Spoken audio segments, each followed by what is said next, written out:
Racikan Berita 1. Bismillahirrahmanirrahim. Assalamualaikum warahmatullahi wabarakatuh. Waalaikumsalam warahmatullahi wabarakatuh.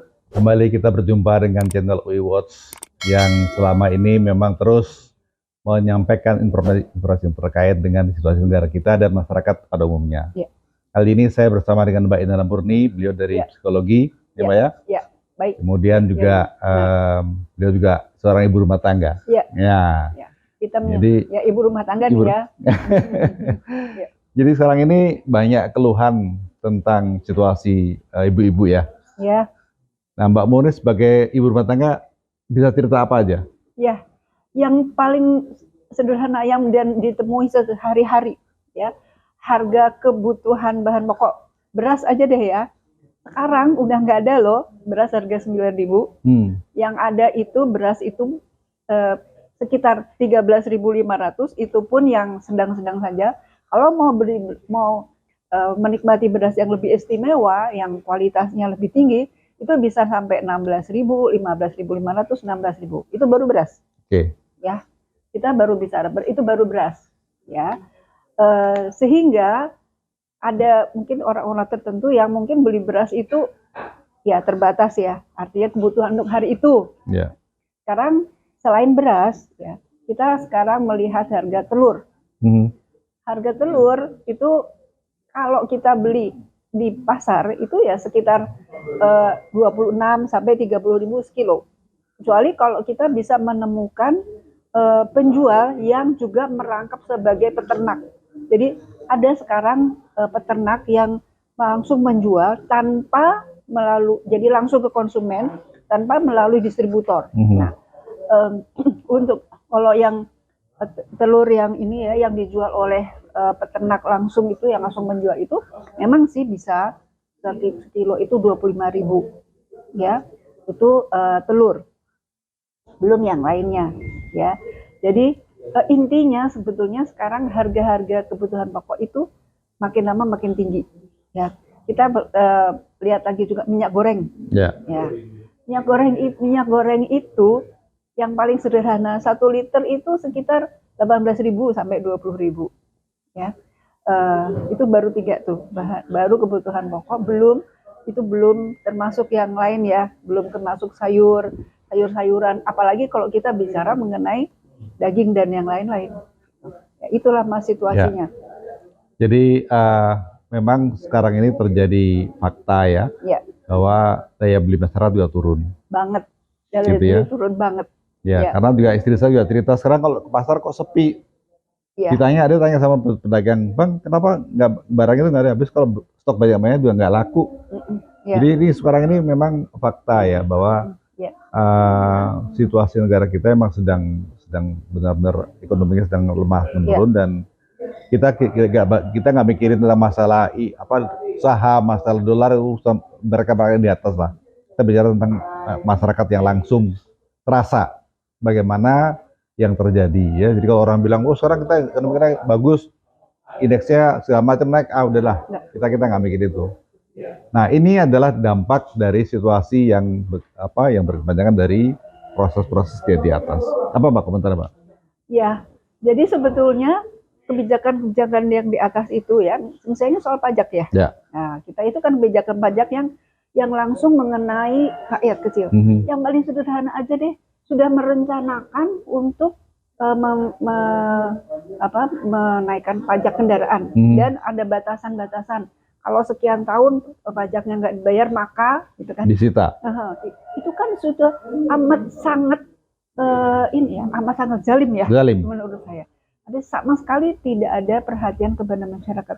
Sementara yang pihak-pihak tertentu yang punya wewenang itu sudah nggak ada kepedulian ya. Ya, termasuk wakil rakyat ya. Wakil rakyat itu kan harusnya mereka berjuang buat membela rakyat, tapi ternyata mereka justru memikirkan diri sendiri dan keluarganya. Jadi banyak sekali hal yang bikin kita hanya bisa mengusir. Makanya kita di sini bukan mau menjelekkan situasi, tapi menyampaikan fakta. Ayolah kita berpikir bagaimana sebaiknya buat negara ini supaya segera pulih kembali. Nah, kembali ke masalah ibu-ibu nih. Ya, segera pulih kembali ya. Segera pulih kembali itu antara lain ibu-ibu ini ya, ibu-ibu ini ya.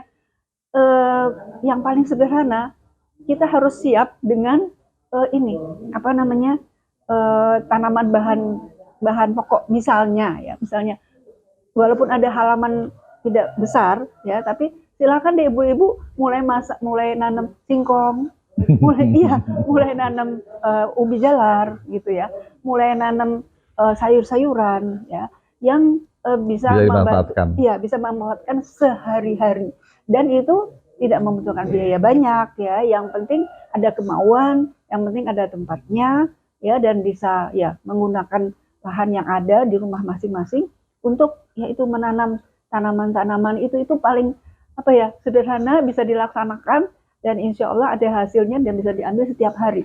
Ya, karena memang sekarang ini kita mau usaha juga kelihatannya juga, kalau mau bikin sesuatu mau dijual juga yang beli nggak ada. Iya, betul. Jadi kalau kita bicara UMKM sekarang ini juga banyak keluhan. Ya, jadi sekarang pemerintah harus segera mencari solusi yang terbaik. Ya, kita ingatkan bahwa di situasi kita ini faktanya seperti itu. Jadi silakanlah, kami rakyat hanya bisa menyampaikan fakta supaya yang di atas itu tidak terlena dengan hal-hal yang mereka nikmati, sementara rakyat yang harusnya dilindungi, dilayani dan sebagainya ternyata menjadi terpuruk. Iya. Sekarang ya itu situasinya ya. Artinya perhatian pada kebutuhan pokok, kebutuhan dasar rakyat itu boleh dikatakan makin hari makin minim.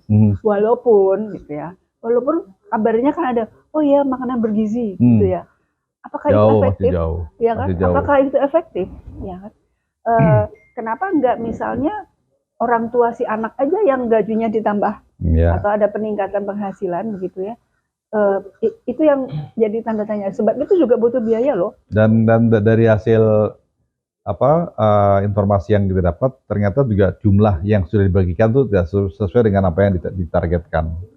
Karena dananya juga nggak cukup. Artinya ini bukti bahwa, mohon maaf nih, ya, program yang tidak dirancang dengan baik, sehingga banyak masalah di mana-mana. Ya, termasuk tadi ada makanan yang ternyata sudah tidak layak dimakan, ya kan? Dan itu uniknya nggak boleh dilaporkan, nggak boleh difoto, kan aneh. Orang mau menyampaikan fakta nggak boleh. Jadi kita ini sekarang ini terus dibatasi, ya, informasinya. Padahal katanya kita perlu ada keterbukaan publik. Nah, Mbak. Dibatasi. Ada ancaman. Ya. Apa namanya? Nggak salah tuh ya. Gitu. Ya, bukan hanya dibatasi gitu ya. Tapi yang seperti soal kendaraan bermotor, ya roda 2, itu sudah sama tahu ya bahwa roda 2 itu mayoritas digunakan oleh masyarakat menengah ke bawah yang bisa membeli dan menggunakan sepeda motor. Tapi ada batasan juga, belum apa-apa udah bilang nih 2 tahun ya, kalau 2 tahun nggak bayar pajak maka motornya itu akan diambil. Ya. Sampai ada kejadian seorang bapak yang membakar sepeda motornya karena mau disita, dia nggak rela disita, akhirnya dibakarin, luar biasa ya. Jadi ini fakta bahwa rakyat tuh sudah geram. Nah, kalau hal-hal seperti ini terus dibiarkan, ini menjadi masalah seperti api dalam sekam, ya kan? Iya, ya. Ada lagi yang ini ya, yang juga merupakan ancaman. Kalau misalnya rumah kosong sekian tahun, sekian waktu, ya kan, rumah kosong itu sudah mulai didengungkan dari sekarang.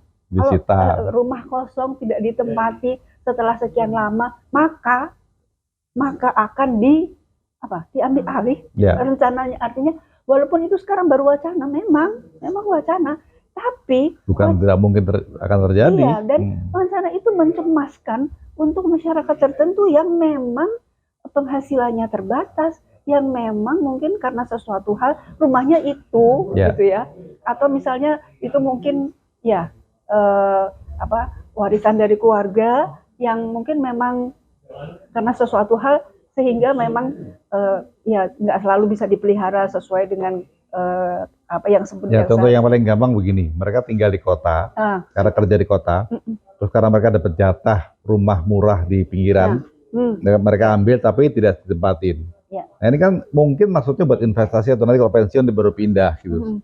Tapi ternyata dengan ancaman ini seperti ini mereka jadi bingung, jadi ragu-ragu, jadi khawatir. Jadi intinya adalah kembali lagi bahwa marilah kita sama-sama introspeksi, ya, bahwa negara kita ini perlu segera dibenahi agar tidak terlanjur menjadi musibah atau masalah di kemudian hari. Kami dari UIWA selalu menyampaikan hal-hal yang sesuai dengan slogan kami, yaitu Veritas, Probitas, Justisia, kebenaran, kejujuran, dan keadilan. Assalamualaikum warahmatullahi wabarakatuh. Waalaikumsalam warahmatullahi wabarakatuh. Terima kasih, Mak. Assalamualaikum.